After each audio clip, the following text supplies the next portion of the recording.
20장입니다. 국가관 20장 성찬론 부분을 좀 건너뛰고 최근에 우리 국가 문제와 관련해서 굉장히 아주 지금 심각한 혼란들이 가중되고 있어서 칼빈의 국가론에 대한 부분, 특별히 저항론에 대한 이런 개념들을 우리가 좀 신속히 더 잘 이해할 필요가 좀 있습니다. 지금 한국 사회는, 특별히 한국 교회는 과거에 경험해보지 못했던 정치 대립이 신앙 대립으로 가중화되는 그런 시절을 겪고 있습니다.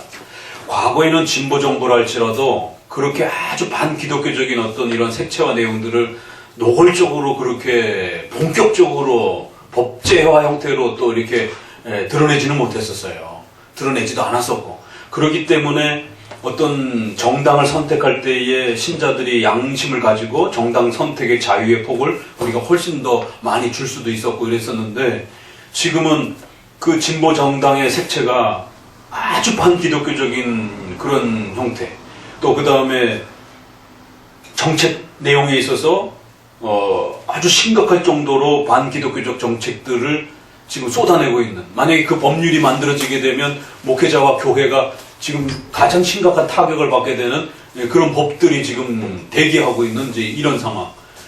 또 벌써 분위기가 그렇게 형성이 되다가 보니까 과거에는 이런 어떤 전도 문제라든가 교회 문제를 가지고 명예훼손죄라든가 모욕죄라든가 또 뭐 집회법과 관련해서 전혀 경찰 쪽에서 이건 종교의 자유 쪽으로 인식을 해서 관여하지도 않고 접수도 받지도 않고 그렇게 서로가 이렇게 일정한 선을 이렇게 보호를 해줬던 이런 부분들이 지금은 그냥 고발만 하면은 그냥, 아니 고발하기도 전에 그냥 막 방해를 하고 오히려 더 적극적으로 방해를 하고, 퀴어 축제라든가 이런 것들은 보호를 하고 오히려 그 반대 집회는 막 강력하게 막 가이드라인을 막 강하게 요구를 한다든가. 아니 만약에 집시법이라면 똑같이 요 기준을 마련해야 될 거 아니겠어요. 폴리스 라인을 두 쪽 다 넘지 못하도록 정해진 어떤 그 시간, 범위, 이걸 철두철미하게 양쪽 다 지키도록, 또 양쪽 다 그 범위를 지킨다면 어느 쪽 집회도 함부로 경찰이 공권력을 가지고 이렇게 방해하지 못하도록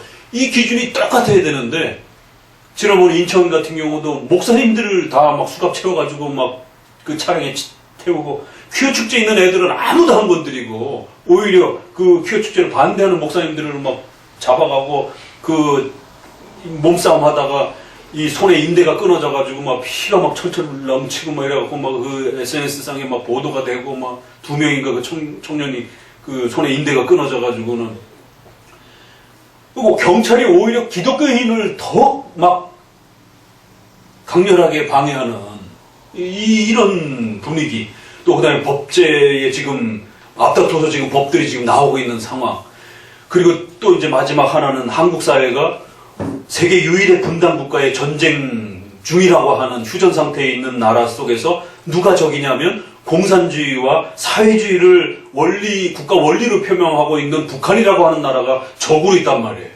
그래서 그 북한이라고 하는 나라는 공산주의 시스템을 가지고 있고, 자본주의의 어떤 그 대립관계 속에서 보게 되면 공산주의, 모두가 다 똑같이 나눠가짜라라고 하는. 그런데 마르크스라든가 레닌이라든가 이러한 그 일반 그 철학을 공부해 보게 되면 결국 그 공산주의라고 하는 유토피아와 같은 모두가 다 잘 사는 이 사회로 나아가기 위해서 뭐 중간 단계 정도로 사회주의라고 하는 또 이러한 그 가치 철학들을 제시하기도 하고, 그래서 뭐 사회주의와 공산주의를 같이 보기도 하고, 또 사회주의는 좀 더 아래로 이렇게 중간 과도기의 어떤 형태로 보기도 하고, 뭐 약간씩 차이는 있지만 어찌됐든 사회주의와 공산주의는 뗄래야 뗄 수 없는 하나의 가치 철학과 하나의 시스템이란 말이에요. 그런데 그러한 공산주의와 전쟁을 대하고 있는 나라에서 일본도 역사적으로 보면 큰 아픔이 있죠. 그러나 현재의 적은 아니란 말이에요. 지금 현재의 명백한 휴전선을 놓고 대립하고 지금 전쟁이 나면 우리 아들, 딸들이, 저희 아들도 지금 휴전선 최전방에 나가 있지만 지금 전쟁이 나게 되면 제일 먼저 희생을 해야 되는 그 적이 누구냐, 적과 싸우면서 희생을 해야 되는 적이 누구냐면 북한이지. 어디 저기 부산에 가서 지금 뭐 천책선에서 지금 뭐 일본 쳐들어올까봐 경계하냔 말이에요. 그러니까 우리의 지금 독특한 이 세계 유일의 독특한 이 상황 안에서 공산주의와 사회주의에 대한 이런 부분들을 아주 조심해야 되는데 국가 위정자들이 후보자들이 대놓고 자기는 사회주의자라고 표방할 정도로 그런 사회주의자들을 선택하고 그런 사회주의자들을 활동을 했던 사람들을 등용하고 이런 자칫 잘못하면 국가의 존폐에 안위에 심각한 타격을 가할 수 있는 국가가 위험해지면 교회도 함께 그 전쟁의 위험성에 빠질 수 있는 이러한 우리가 지금 겪고 있는 이 상황은 우리 근대국가 80년, 70년 사이에 겪어보지 못했던 새로운 지금 충돌이 벌어지고 있습니다.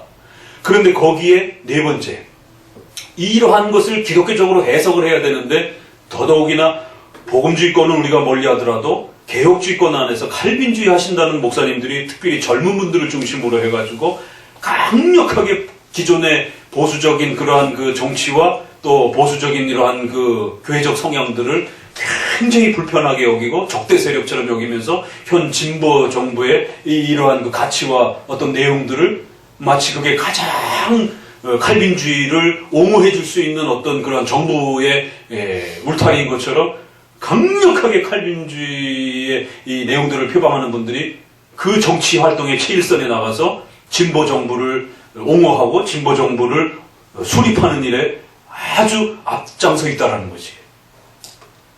그 지금 우리가 겪고 있는 이 네 가지의 이 혼란 속에서 왜 이분들은 그런 방식으로 해석해내는가?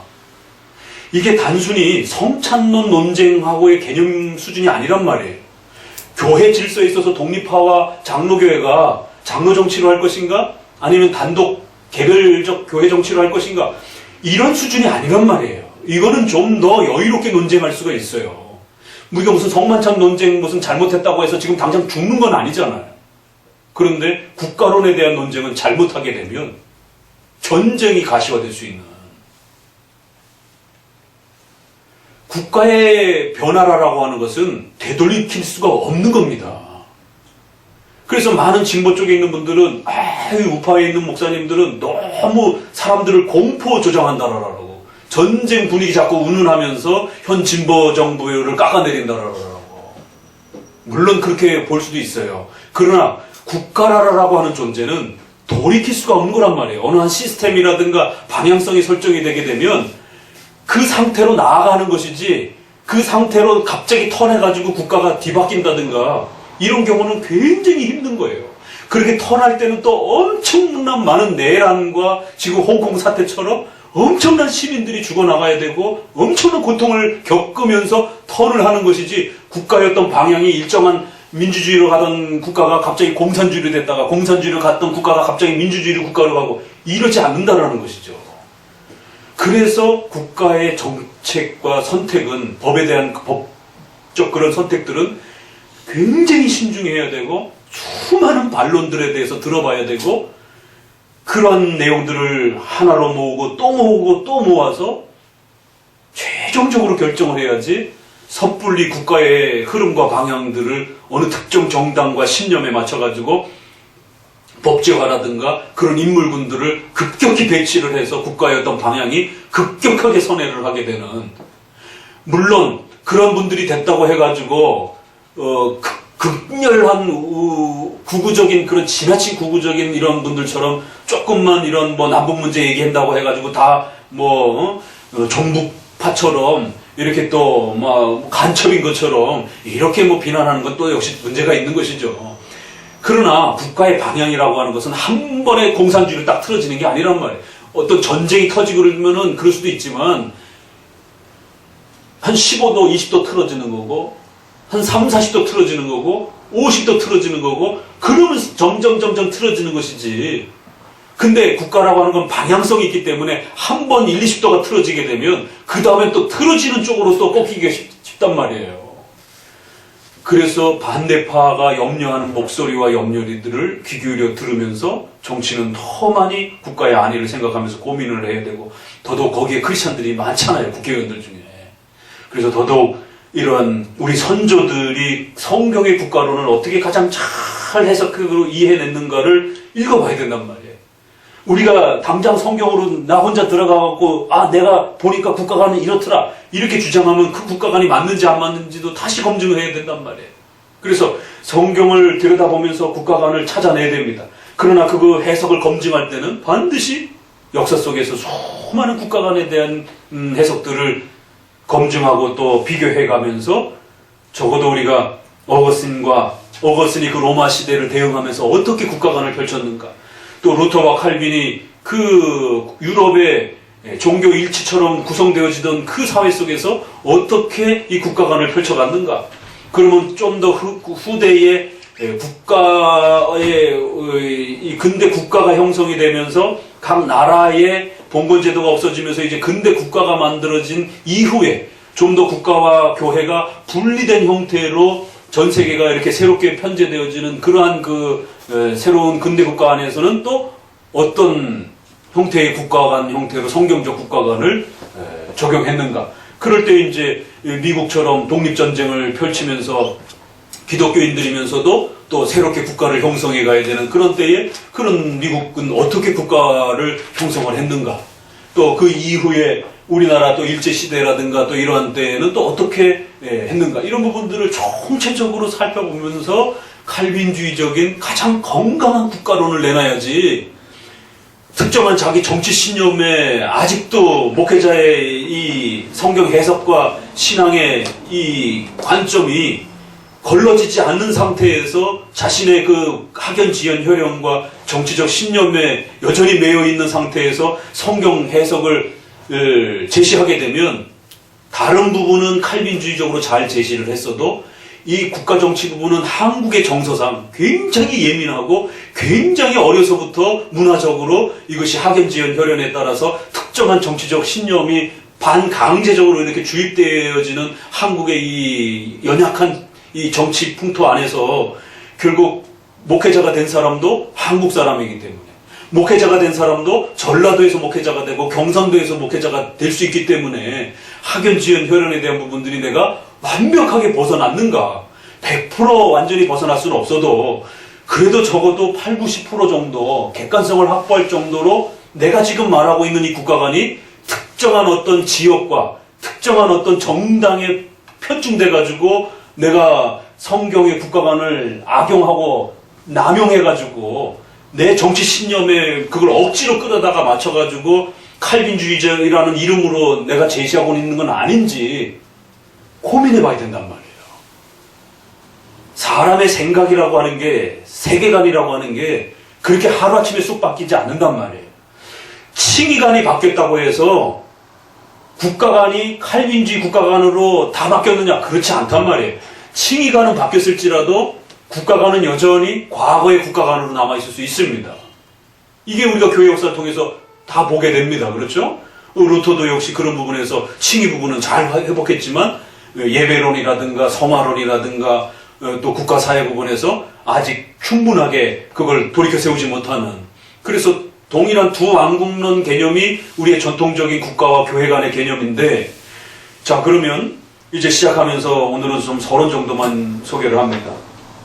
이렇게 시급한 위기를 겪고 있기 때문에 교회의 칼빈주의에 이런 아주 강렬한 또 해석의 이 또 열정이 이 지나친 이 충돌의 위기에 있는 지금 우리 한국 사회와 교회 안에 불을 지피는, 그래서 더 세게 불을 그냥 활활 타게 만드는 충돌을 더 일으키고 있단 말이에요. 그러다 보니까 오히려 다른 분들은, 복음주의권에 있는 분들은 뭐 검찰 개혁을 하느니 뭐 이런 부분에 대해서 그렇게 관심이 없어요. 그런데 기장에 있는 분들, 그리고 진보적, 좌파적 칼빈주의 성향을 띠는 분들이 제일 먼저 거기 가가지고 서초동 집회 가가지고 목소리를 외치면서 검찰 개혁해야 된다라고, 검찰 개혁만이 사회정의를 일으킬 수 있고 그래서 교회 개혁을 일으킬 수 있다라고, 사회정의를 일으킬 수 있고 그래서 교회 개혁을 할 수 있다라고. 이걸 어떻게 그렇게 짜맞출 수 있는지, 혹시라도 사회정의는 될 수 있을지언정 그 검찰의 칼날을, 그 개혁된 검찰의 칼날을 가지고, 지금의 검찰의 칼도 무서운데 그래도 지금의 검찰의 칼은 과거를 돌이켜보게 되면 교회를 그렇게 공격하진 않았어요. 교회가 전도하고 이런 부분에 대해서 명예훼손죄로 이런 부분들에 대해서 거의 다 기각시켜버렸습니다. 그런데 지금 저도 명예훼손죄로 지금 동성애 비판에 따르라고 아직 법률이 설정되기도 전인데도 명예훼손죄로 경찰에서 벌써 받아들여졌고 검찰에서 받아들여졌고, 얼마 전에 기쁜 소식은 그 한동대 교수님이 정식 재판으로 들어가서 결국 법원에서 무죄 선고가 났더라고요. 이분도 너무 속이 상하고 또 이 관련된 분들이 저처럼 같이 동참했다가 명예훼손죄로 다 이렇게 고발이 되고 이래서 이분들을 위해서라도 정식 재판으로 이분이 끌고 들어가가지고는 왜 판례가 중요하기 때문에 그래갖고는 강력하게 일부러 재판을 하셨더라고요. 그 교수님이. 그래갖고는 이제 무죄 선고를 받으신 거예요. 그러면 법원에서 무죄 선고가 나오게 되면 판례라는 게 방향성이 정해지게 되면 같은 사건들은 그쪽 방향으로 대부분 다 이렇게 법원 접수가 되게 되면 방향성이 잡힌단 말이에요. 감사한 일이죠. 그렇지만 아직 저는 검찰의 최종 무혐의 저건 아직 안 온 거란 말이에요. 경찰서의 부분들은 받았지만, 그러니까 이처럼 우리가 과거에 그 검찰의 칼은 그래도 교회를 대놓고 공격하진 않았단 말이에요. 근데 지금 진보 정부에서 말하는 그 검찰의 개혁이라든가 이러한 그 형태로 지금 들어간 사람들에 의해서 또 그 검찰의 개혁을 부르짖는 그 구성원들에 의해서 목사님들이 명예훼손죄와 모욕죄로 또 집회법의 이런 부분으로 어마어마하게 지금 고발을 당하고 있고 엄청난 지금 피해를 당하고 있고, 그러면 그 많은 또 재판을 감내해야 되고 시간적 엄청난 손해, 또 거기에 대한 재정적인 또 변호사를 또 해서 그 재판을 해야 되기 때문에 엄청난 또 재정적인 또 이런 막대한 또 이런 그 어려움들, 이게 지금 가중되고 있단 말이에요. 그러면 아니 지금도 이런데 만약에 그 검찰이 개혁이 돼가지고 만약에 종교의 인권 자유에 대한 개념을 가지고 들어와갖고 종교 전도를 기독교로 전도하는 이런 모든 활동들에 대해서 공격적으로 나온다라면 어떻게 할 거예요? 지금도 이렇게 공격적인데, 그러면 적어도 부패한 검찰이라고 그렇게 비판했던 과거의 검찰의 칼날은 그렇게까지 교회를 대놓고 목사님 그거 동성애 비판했어요? 어떤 것 비판했어요? 목사님 명예훼손죄입니다. 그렇게 안 했단 말이에요. 들어와도 누가 고발을 해도 왜요? 이단들이 엄청 고발하잖아요. 신학 이 분과위원회에서는 끊임없이 매해마다 총회에서 이단으로 결정을 하는 작업들이 있기 때문에 올해도 9월달에 새로운 이단들이 결정이 되면 결정되자마자 이단들이 고발을 한단 말이에요. 그러면 대부분 90% 이상이 다 무혐의로 나옵니다. 거의. 이건 종교의 자유 안에서 얼마든지 서로 토론하면서 갈 문제지, 이거를 법의 문제로 가지고 누가 이단이고 아니고를 판사가 그거를 판가름해 줄 문제가 아니라고 하는, 이게 사회법에 만약에 사회 제도에 사회 질서에 무리를 일으켰다라는 문제지만 종교 간의 어떤 그러한 그 해석을 가지고 판사나 검사가 왈가불가할 문제가 아니다라고 자연적으로 피해 준 겁니다. 그렇게 해서 교회를 보호해 준 건데, 만약에 개혁된 이 검찰 개혁의 이 형태가 지금도 이 정도로 공격을 하고 있는데, 인권과 그러한 그 차별이라고 하는 이 문제를 가지고 어떤 방향을 잡을지. 그러니까 역사를 본다라고 하는 거는 과거를 보고 현재를 보고 그 다음에 미래를 예측하는 것이지, 과거를 쌍무시하고 이 새로운 검찰은 가장 좋은 검찰이 될 거야, 그걸 누가 장담합니까? 그건 전적 부패를 몰라서 하는 소리예요. 인간의 죄성을 몰라서 하는 소리입니다.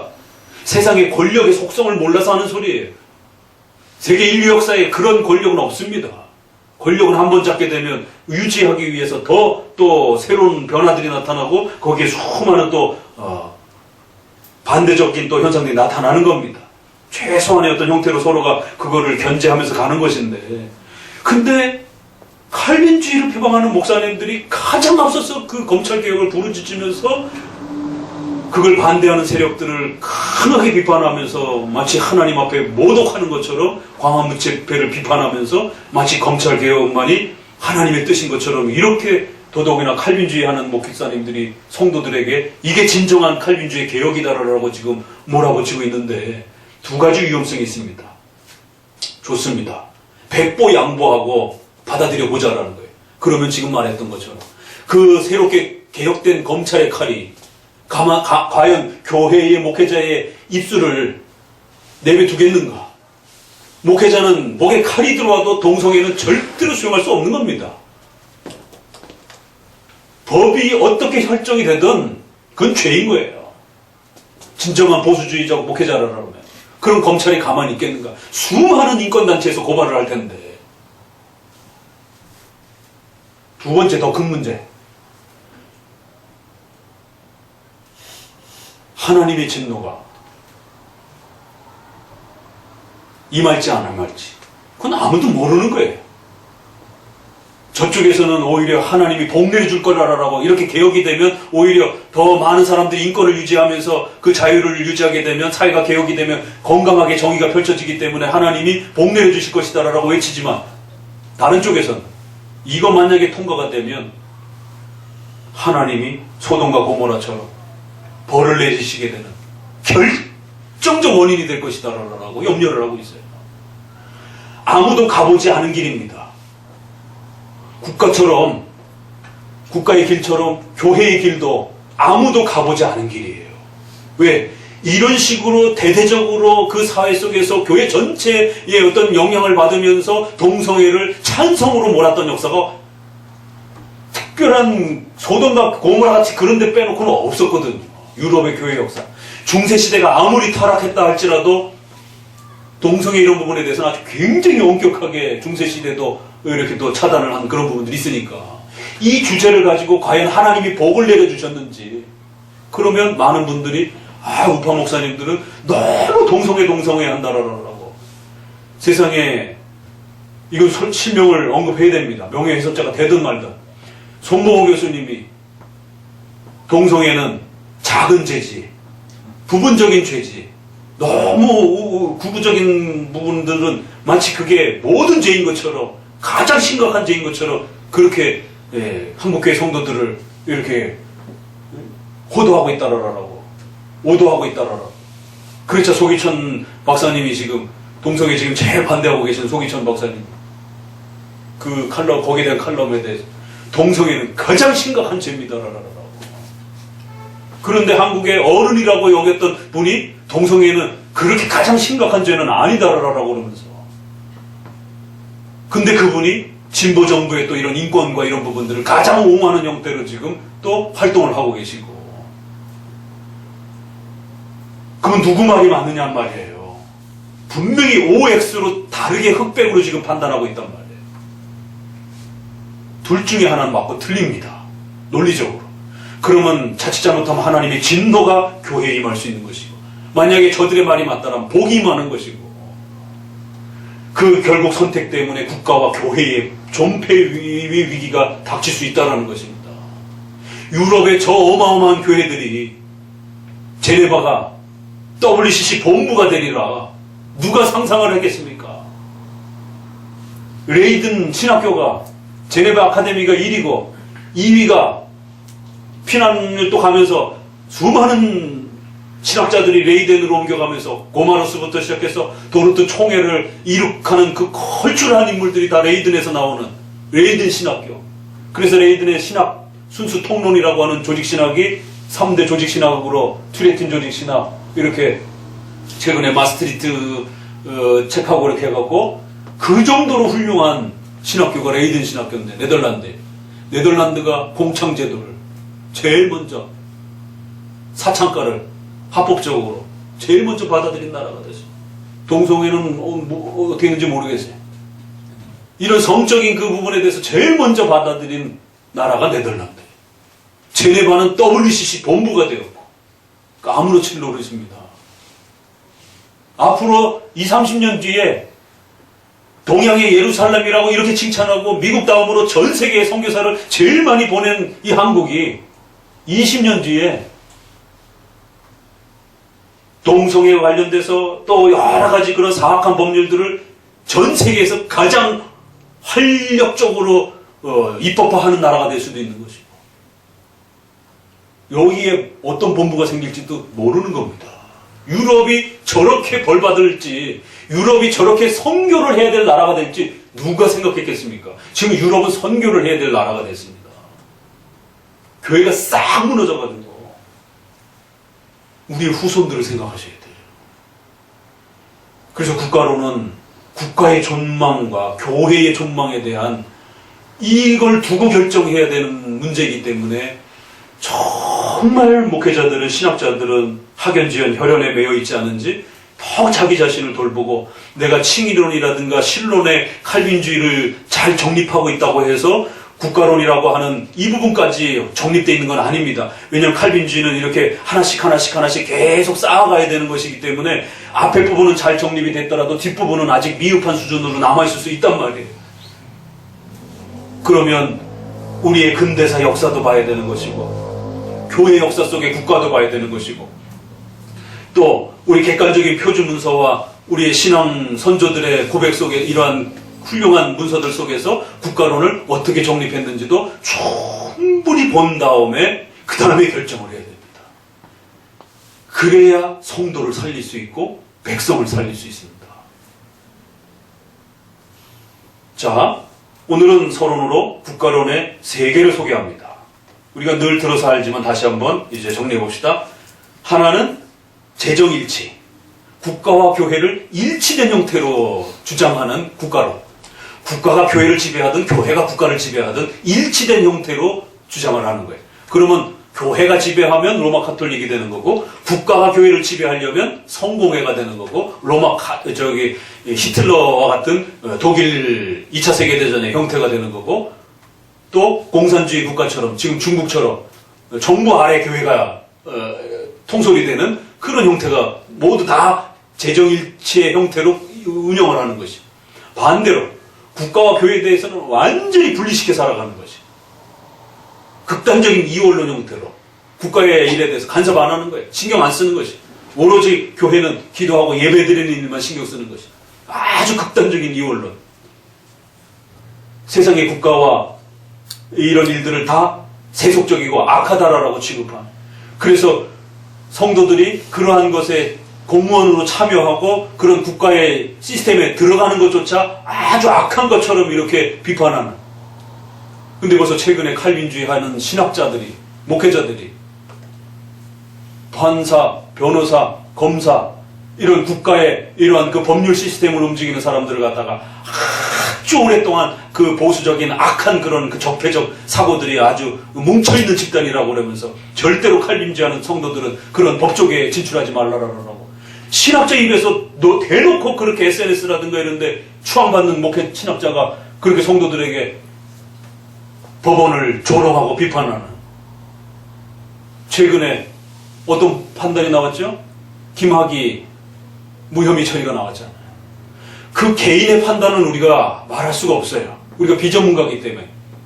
좀 아쉬운 부분도 있고 여러 가지 옳고 그름에 대한 어떤 개개인의 의견이 있을 수 있지만, 세상에 그 무혐의 처리 났다라고, 검찰은 썩었다라고, 판사들은 다 아주 전통적인 그 보수적인 그 사고관을 가지고 있는 그 적폐 세력들이 여전히 법원을 지배하고 있어서 바뀌질 않아가지고 이런 악독한 판결이 나왔다라고 그러면서, 그러니까 검찰을 개혁을 해야 된다라고, 그렇기 때문에 법 쪽에를 개혁해야 된다라고. 신학자가 제일 앞서 나서가지고 세상에 그걸 막 쏟아내면서 막 그 분기를 막 발해내는. 그러니까 밑에 댓글로 쭉 그동안에 칼빈주의를 좋아했던 그런 많은 성도들이 맞습니다. 교수님 말이 맞습니다. 왜 이렇게 썩었는지, 왜 이렇게 개혁이 안 되는지. 그렇기 때문에 반드시 이번 계기에 검찰 개혁을 해서 촛불 집회를 완성해야 됩니다. 그런데 이런 이야기를 들으면 이 500년 전의 글하고 겹쳐버리는 거예요. 이거 주로 누가 얘기했는가? 국가의 공무원에, 국가의 직에 나가는 거, 국가의 일에 나가는 거를 아주 악독한 걸로. 그러나 다 악독하다고 하진 않아요. 지금은 살짝 드러내는 거죠. 국가의 많은 공무원직 중에 요 직장은 아주 악독하다. 그런 게 어디 있습니까, 성경에? 웨스트민스터만 해도 모든 공무직은 하나님 앞에 부름받았을 때 나아가는 게 성경적이요 합법적. 2항, 23장 2항. 국가위정자는 하나님이 세우신다. 1항, 2항. 그렇기 때문에 반드시 우리 크리스찬들도 국가 공무에 자격이 돼서 부름을 받고 나갔을 때 얼마든지 합법적으로 하나님 앞에 나아가서 공무원 역할을 하라라고. 어느 부서를 정하지 않았습니다. 모든 국가 공무의 일 이렇게 해놓은 거지. 왕과 이런 부분을 사악하다라고 공격하는 이런 무리들이 있었어요. 제세례파. 그래서 공무직에 나가는 그런 행위들을 아주 악독한 것으로 취급하는. 근데 그렇게는 세게 말하지 않더라도 약간 비슷한 방향으로 말하는 형태가 있는 겁니다. 지금도. 그럼 이 원리가 어디서 나오겠어요? 그건 제세례파에서 나온 원리입니다. 이런 식의 사고는. 이런 방향성의 세계관들은. 그래서 우리가 역사를 정확하게 잘 이해하고 교리를 정립하게 되면 웬만한 잘못된 그런 가르침들을 다 걸러낼 수가 있다는 거예요. 이게 지금 나오는 가르침들이 아닙니다. 다 역사 속에서 알미니안주의 계열에서, 제세례파 계열에서, 반펠라기스 계열에서 이게 섞여가지고 응용된 형태로 또다시 나오는 거예요. 그러면 국가 그 공무원직에 어느 부분이 부패한 사람이 있을 수는 있습니다. 그러나 국가 공무원직을 다 부패했다라고 해버리면, 그래서 그러한 공무직에 나가지 말라고 그러면 이건 제세례파처럼 국가 공무직을 아주 악한 것으로 크리스찬에게서는 반 공무원적인 태도를 취해야 되는 것처럼 이런 식으로 몰아가게 되면 제세례파가 주장했던 거하고 똑같아 버립니다. 오늘날 우리 크리스찬들은 오히려 부패됐으면 크리스찬이 들어가서 바꿔줘야지요. 의와 정의를 제대로 알고 있는 크리스찬이 변호사가, 검사, 판사가 돼서 제일 먼저 들어가라라고, 열심히 더 많이 들어가라라고. 왜? 많이 부패돼 있으니까. 가서 크리스찬들이 전부 다 정말 의로운 그런 판결을 할 수 있도록 자리를 차지해야 되는 거죠. 이렇게 가르쳐야죠, 우리요. 자, 한쪽은 재정일치, 완전 분리. 이럴 때에 어거스틴이 두왕국론을 가르친 겁니다. 국가와 교회는 각각의 일정한 역할이 하나님 앞에서 있고 하나님의 뜻을 받들기 위한 수단들이라는 것. 그래서 교회와 국가는 각각의 역할을 유지해야 되고 서로 각각의 역할을 침해하면 안 된다는 것. 그러나 둘은 떨어져 있는 게 아니라는 거예요. 반드시 하나님의 통치 수단이기 때문에 서로가 서로를 협력하면서 그렇게 도와가면서 각자의 일을 해야 된다는 거예요. 그래서 정교 분리라는 개념으로 형성이 됐지만 그 정교 분리라는 개념은 정교가 교회와 국가가 완전히 서로 남남처럼 떨어져야 된다는 그런 의미가 아니라 각자의 역할을 감당하면서 서로 도울 부분은 돕고 협력하라는 그런 개념이에요. 이게 두왕국론 개념입니다. 그래서 루터도 두왕국론을 이야기했지만 교회의 치리 부분을 어떻게 해야 될지 아직 성경 해석이 충분하지 않아서 교회의 치리권을 국가의 위정자에게 넘기는 이러한 부족함을 보인 겁니다. 지빙글리도 역시 마찬가지로 치리권을 국가에다가 위탁하는, 성례권과 목사 임직권은 교회가 가졌지만 교회의 치리권은 국가 위정자에게 위탁을 해버리는 이 아쉬움이 있는 것이. 그러나 칼빈에게 와서 국가가 절대로 교회의 치리권을 빼앗아가서는 안 된다. 이거는 교회의 것이다. 목사 임직권, 그 다음에 치리권, 성례권, 이건 교회가 가져야 된다. 국가의 위정자들을 치리하는 건 국가가 해라. 그러나 교회의 치리권은 교회의 지도자들이 가져야 된다. 그래서 칼빈이 평생 동안 싸워서 결국 이 치리권의 독립성을 확보를 한 게 바로 이 국가관입니다. 그래서 이 국가관을 교회론에다가 둔 이유가 거긴 이게 왜 교회론이에요? 아니 우리가 교회론을 배워야지 왜 국가를 배웁니까? 주제가 생뚱맞잖아요. 마지막 교회론의 마지막 부분인데 왜 국가를 배워야 되는가? 라고 했을 때 국가는 우리가 국가를 배우기 위해서가 아니라 교회를 교회답게 교회를 국가처럼 오해해도 안 되고 또 거꾸로도 마찬가지인 겁니다. 그래서 교회는 교회답게 교회의 할 일과 역할을 잘 찾아내기 위해서는 국가라고 하는 이 형태는 구별되어야 된다는 겁니다. 왜냐하면 외적인 형태는 아주 비슷해 보여요. 다스리는 자가 있고 법이 있고 치리가 있고 인사권이 있고 행정권이 있고 재정권이 있고 그러한 부분에 있어서 상당히 유사하기 때문에 헷갈린단 말이에요. 그래서 국가와 교회의 부분이 무엇이 다르고 무엇을 서로 협력해야 되고 또 어떨 때 저항해야 되는지에 대한 체계적 개념을 정리해 줌으로써 교회가 가장 교회답게 그렇게 구별해 준 겁니다. 그래서 교회는 국가가 악해져 갈 때 절대로 등한시하고 무관심하게 되면 교회의 타락으로 나중에 돌아온다는 거예요.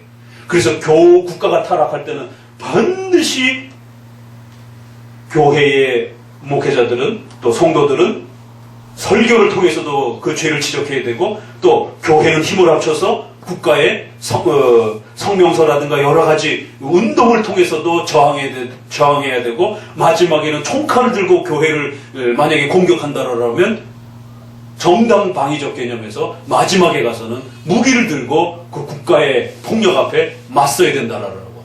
그래서 개인적인 양심의 저항, 교회적인 집단적인 저항, 비폭력적인 저항, 마지막에는 폭력적인 무력적 저항까지 포함한 부분이 국가론이에요.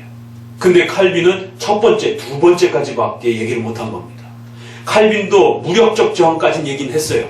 그러나 국가에 속해 있는 공무원들이 반란이든 또 배격을 하든 폭력적 잘못된 왕을 바꾸라는 것이, 칼빈에게 무력적 저항 개념이 분명히 있습니다. 많은 분들이 칼빈을 잘못 오해해가지고 칼빈이 마치 비폭력 저항만 이야기한 것처럼, 칼빈은 악한 유정자가 어느 경우에 쫓겨날 수 있는지, 어느 때 쫓아내야 되는지 이 부분을 분명히 얘기합니다.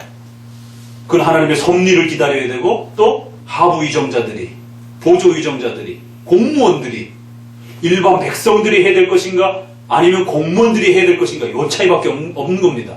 그럴 때 존 낙스는 자기 나라는 너무 심각한 상황이었기 때문에 공무원들까지 다 타락해버린 거예요. 그래서 일반 백성들이 무력 저항을 통해서 메리어 왕의 폭력과 그 칼날을 막아야 된다라고 전 백성의 무력 저항을 주장한 겁니다. 그러니까 이런 부분에 대해서 국가론이 크게 세 가지: 재정일치, 완전 분리, 그 다음에 두왕국론, 이렇게 형태가 구성이 되는 거예요. 그런데 그 두왕국론이 루터와 쯔빙글리에 있어서는 치리권이 국가유정자에게 넘어가 버리는, 아직 완성되지 못한 형태의 두왕국론이 돼버린 겁니다. 그래서 칼빈이 그걸 신속하게 복원을 시켰고, 그래서 그런 형태의 두왕국론이 카이퍼에 와서 일반은총이라고 하는 문화관 개념으로 가장 잘 그렇게 정립이 되었고, 그것이 오늘 우리가 추구하는 국가론에 대한, 문화관에 대한 방향을 설정하게 되었다는 것이. 이렇게 정리하고서 1장만 보고 마치도록 합시다. 자, 국가 통치와 영적 통치의 관계. 그래서 영적 통치와 국가 통치의 차이는 같이 읽어봅니다. 사람이 이 중에 통치하에 있다는 것을 확립했고, 영혼적 첫사람에 대해 그리고 영생에 관한 통치에 대해서는 다른 데서 자세히 논했으므로 여기서는 둘째 통치, 즉 시민생활에서의 정의와 외적인 도덕성만을 확립하는 통치에 대해서 논하겠다. 이중의 통치를 가지고 있다는 것, 두왕국이라는 거예요. 그래서 영적 통치와 국가 통치를 구별하는 개념으로 우리는 이 개념을 정립한다는 거예요. 그러나 이 두왕국론이 완전 분리냐? 이건 아니라는 겁니다. 그래서 이 두왕국론을 제세례파도 같이 이야기했어요. 그런데 제세례파는 완전 분리 쪽으로 끌고 간 거고, 우리의 두왕국론은 상호 협력적 개념으로 두왕국론을 이해한 거예요. 여기에서 갈라지는 겁니다. 그래서 이제 초반기에는 로마 카톨릭과 싸웠지만 후반기에는 제세례파에 대해서 비판하는 겁니다. 내가 지금까지 토의해온 영적인 신앙론과 이 문제는 성질이 다른 것 같기도 하지만 내가 앞으로 하는 말을 보면 두 가지 문제를 연결시키는 것이 옳다는 것을, 아니 연결시키지 않을 수 없다는 것을 깨닫게 될 것이다. 예. 국가에 대한 이야기는 교회론을 우리가 만들기 위해서 반드시 언급해야 되는, 교회의 성도들은 올바른 국가관을 형성하지 못하면 올바른 교회를 만들 수가 없습니다. 이건 뗄래야 뗄 수가 없다라는 거예요. 국가 등한시하고 국가 외면하고 등지고 그렇게 교회만 건강하게 만들 수가 없어요. 그래서 반드시 어떻게 국가와 연관되어지고 국가와 관계를 해야 되는지에 대한 올바른 개념을 설정해야 된다는 거예요. 특히 지금은 이렇게 할 필요가 있다. 왜냐하면 한쪽에서는 보세요. 미친 야만인들이 하나님께서 정하신 이 제도를 전복하려고 날뛰고 있고, 이게 누구의? 제세례파입니다. 이 두왕국론을, 이 질서체계를 아예 없애버리려고 하는 거예요. 국가제도를 아예 없애버리고 무시하는 거지. 미친 야만인들이라고 표현했습니다.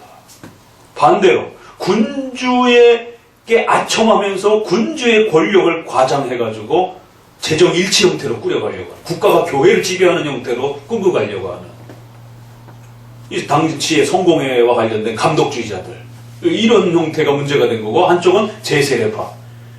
근데 제세례파를 향해서 미친 야만인들이라고.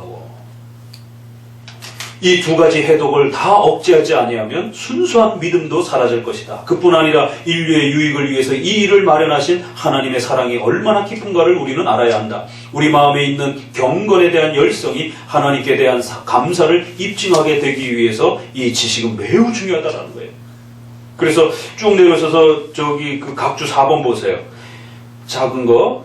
이 문장들은 분명히 한편으로는 제세파를, 또 한편으로는 마키아벨리 누구의 군주론을 제시하면서, 예, 그 아우렐리우스 마키아벨리인가? 아우렐리우스 누구지? 후대 로마의 절대 군주의 절대 통치론. 마르쿠스 아우렐리스인가 그래. 아무튼 이름 비슷했는데 지금 네이버에 찾아. 그 로마의 후대 황제 중에 강력한 그 군주 통치, 독재 정치, 1인 정치 체제를 요구한, 로마는 원론 이런 그 형태가 강하잖아요. 근데 1인 정치 중심으로 간, 그게 이제 이 사람이 마키아벨리의 군주론을 굉장히 애독하면서 이걸 이제 좋아했던 이제 그런 형태. 이게 이제 후대에도 이렇게 또 영향 끼치면서 오늘날도 이게, 그래서 이게 누구 때문에 유명하냐면 이해창 씨가 이 군주론을 상당히, 그 마르쿠스 아우렐리우스를 상당히 예전에 누굴 좋아하십니까 역사 인물 중에 그랬더니 그 로마의 그 황제를 이야기해갖고 1인 단독 독재 정치를 좋아한다고 막 이렇게 욕을 먹고 막 한때 그랬던 적이 있었어요, 옛날에. 이 두 팔을 지적하는 거라는 것이.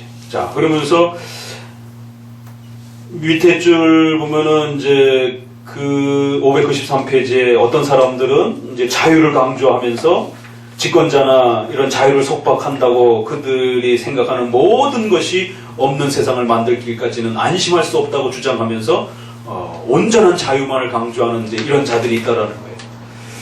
이런 자들은 그리스도의 영적인 왕국과 세속적인 지배권은 전혀 다르다는 것을 이걸 모른다라는 거예요. 그래서 이제 그러나 몸과 영혼을 구별하며 이렇게 내세를 구별할 줄 아는 사람들은 그리스도의 영적인 왕국과 세속적인 왕권이 이렇게 다르다는 것을 알아야 되는데, 이런 그 제세례파들은 이 차이를 모른다라는 거예요. 그리스도의 왕국을 이 세상의 초보적인 제도에서 찾으며 거기에 한정하려는 것은 유대적인 허망한 생각이다.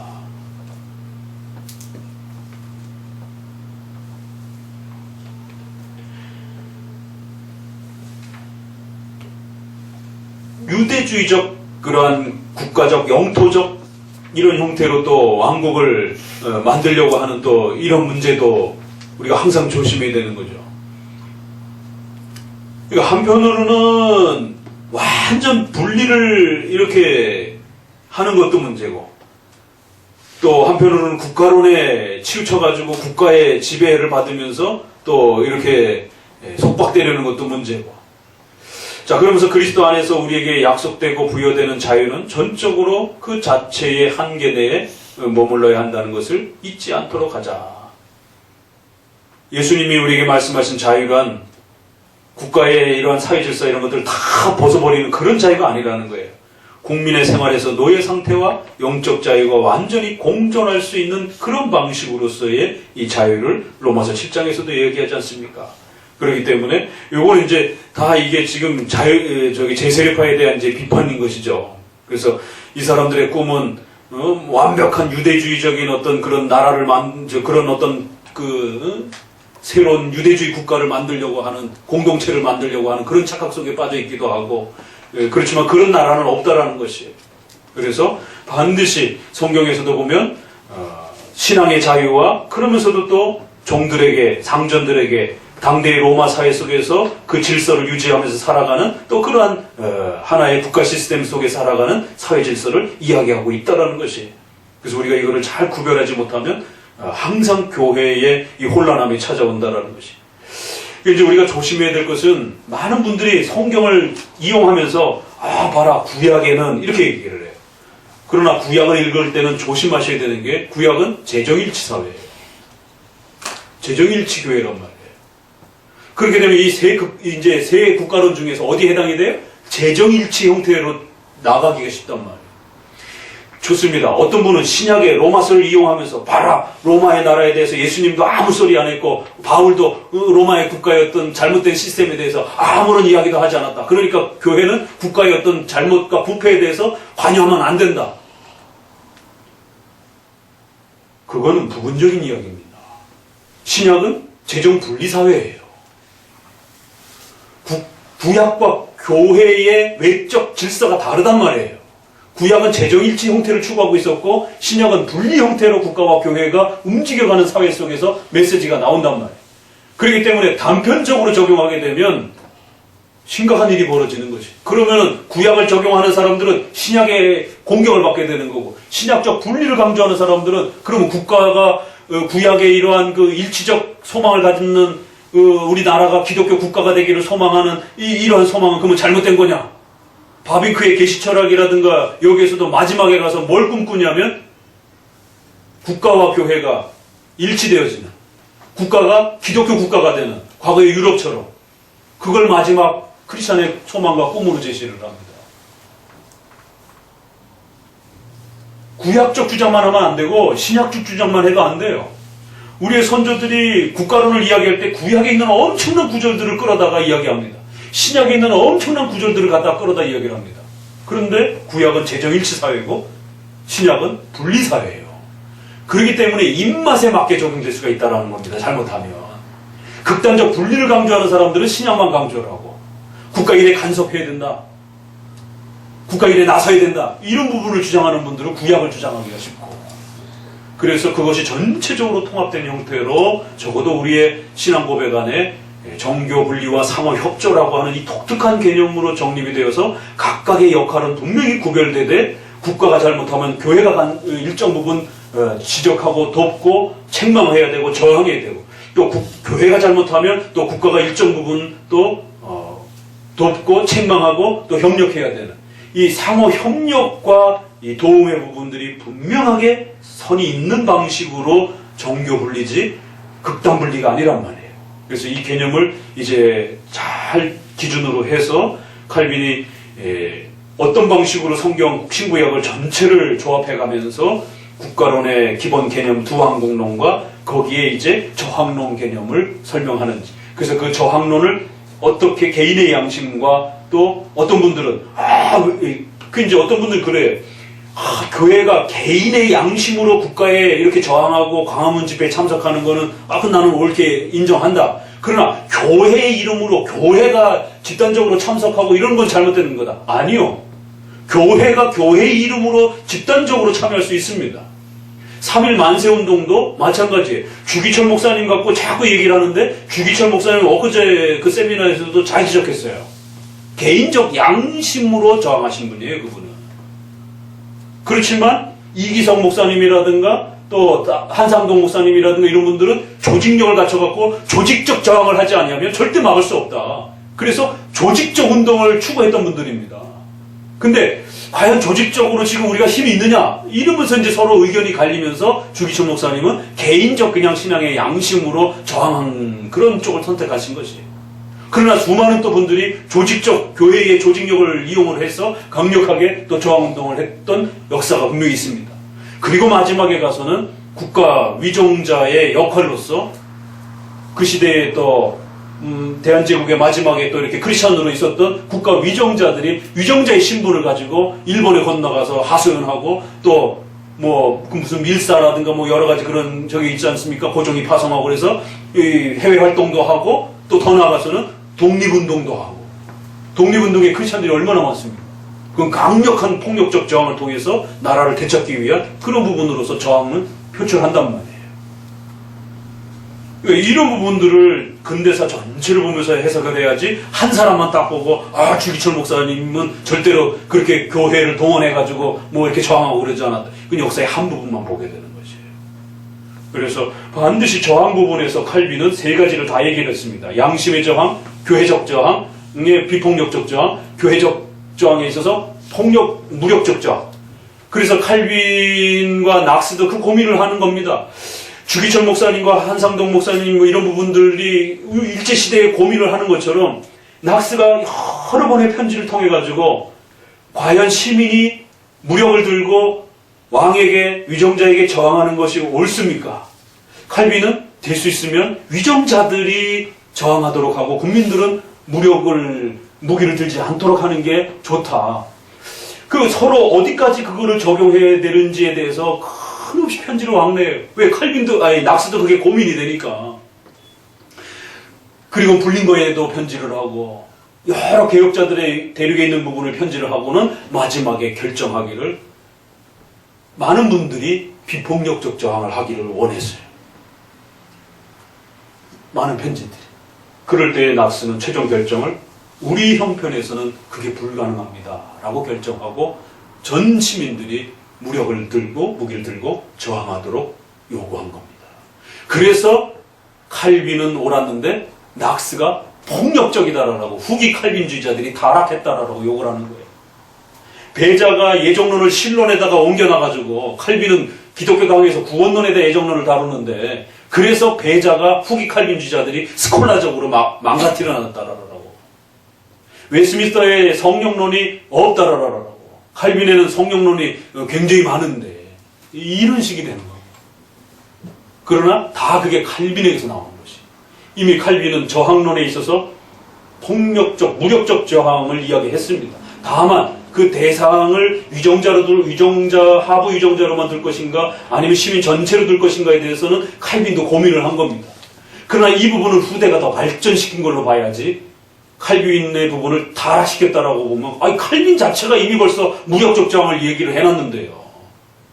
그것도 봉건 시대에 왕이 통치하던 시대에 왕을 쫓아낼 수 있다? 이게 상상도 할 수 없는 일이에요. 그것도 무력을 동원해가지고 부하들이 쫓아낼 수 있다? 이건 그 시대에 상상을 할 수 없는 일입니다. 근데 그걸 성경적으로 정당화시켜준 겁니다. 성경에 그런 내용이 있다라라라. 다만 이게 백성들 전체로도 적용될 수 있는가? 이거는 칼빈도 아직 그 성경 해석에 깊이 있어서 좀 더 고민스러웠던 거죠. 낙스에게 가서 더 발전된 겁니다. 그리고는 칼빈이 돌아가시고 난 다음에 배자가 1572년 바돌류무의 대학살을 프랑스에서 터진 걸 보고 배자도 처음에는 낙스에게 될 수 있으면 비폭력적으로 저항을 하시고 하부 위정자들이 쫓아낼 수 있으면 그렇게 권면을 한 겁니다. 그런데 자기네 나라에서 하부 위정자들이 다 부패해가지고 결국에는 그 힘이 동원돼갖고 같이 기독교 군대를 다 전멸시키는 이 장면을 바돌로메의 학살을 보면서 하나님의 섭리에 따라서 어떨 때는 성도들 전체가 목숨을 걸고 저항을 해야 될 때가 있구나. 그래서 배자가 그 이후로 국가론 저항론 부분에서 반드시 섭리의 마지막 위기가 닥치게 되면 무력으로 저항을 해서 교회를 지켜야 된다라고 무력 저항론으로 돌아섭니다. 그러니까 역사를 우리가 전체로 봐야 되는 거예요. 아직 국가론의 부분은 칼빈이 그 정도까지 치리권 회복해 준 것만 해도 칼빈은 대단한 일을 한 겁니다. 루터는 아직 거기까지도 못했는데 그러면 칼빈은 거기까지 했지만 낙스와 배자는 더 확대를 해서 완성을 시켜준 겁니다. 그게 웨스민스터 안으로 들어온 거예요. 웨스민스터는 전쟁을 하면서 지금 국가법을 작성하라고 있잖아요. 많은 분들이 여기 웨스민스터에 어디 폭력적으로 무력을 들고 저항하라는 말이 어디 있습니까? 그때는 지금 한 칸에는 지금 전쟁을 하고 한쪽에서는 목사님들이 모여갖고 회의를 하고 있는 그 시절인데 그래서 그 표현이 명시적 형태로 박지를 않고 양심의 자유라고 하는 형태. 우리의 양심은 그 누구도 건들 수 없고 오직 하나님만이 우리의 양심의 주인이다. 만약에 그 양심 건드리면 아무도 없다라는 그런 표현이고 31장에 가서는 좀 더 온건하게 국가의 저항 부분에서 국가 위정자가 비상시국에 그래서 그 비상시국을 이제 해석하는 차이가 많은 이제 해석 차이가 나는 것이 비상시국일 때에 겸손한 청원으로 하고 또 국가 위정자가 요청할 때는 우리가 양심에 맞게, 거기도 보세요. 양심에 맞. 양심이라는 말을 아주 멋스럽게 쓴 것이에요. 그래서 오늘은 서론적인 기본적 내용 개념만 이렇게 정리하고 끝나고 가십시다. 하나님 감사합니다. 오늘 또 우리가 함께 기독교 강의의 새로운 또 국가론 부분들을 배워갑니다. 하나님께서 역사해 주셔서 지금 우리 한국 사회가 고민하고 혼돈스러워하는 이 국가와 교회와의 이 관계들을 또 우리의 선조들의 잘 해석된 이 성경의 또 내용들을 통해서 성경적 국가 간을, 교회란을 또 회복할 수 있도록 도와주옵소서. 그래서 백성들도 살리고 우리 성도들도 살릴 수 있는 이 귀한 길을 찾게 해 주옵소서.